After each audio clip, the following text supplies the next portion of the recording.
আমারও তো দেখার মতো কেউ নাই। আজকে যেমন মা বাবা নাই, আছে সব, থাকার পরেও কেউ নাই। আমার এমন একটা অবস্থা, এর জন্য আমি ডাইরেক্টলি পদপন্থী কাজে লেগে গেছি যে দেখি আমার একটা কোনো গতি হয় কিনা, কোনো ব্যবস্থা হয় কিনা।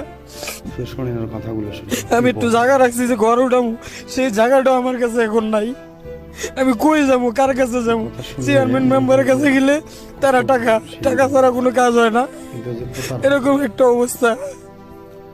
হয় আমার মরে যেতে হবো, এই দুনিয়াতে বাঁচার মতো আমার কোনো আর ইচ্ছা নাই।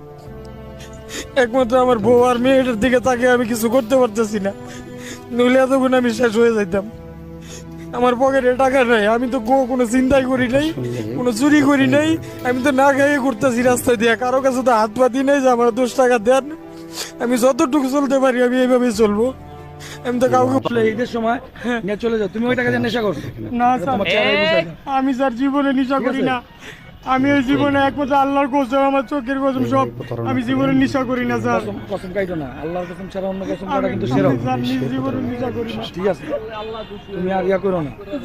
এবারের জন্য তোমার মাফ করা হলো, আজকে 27 রমজান, এই কারণে মাফ করা হলো। না না, এগুলো এইভাবে এগুলো নিয়ে মানুষের সাথে প্রতারণা করো।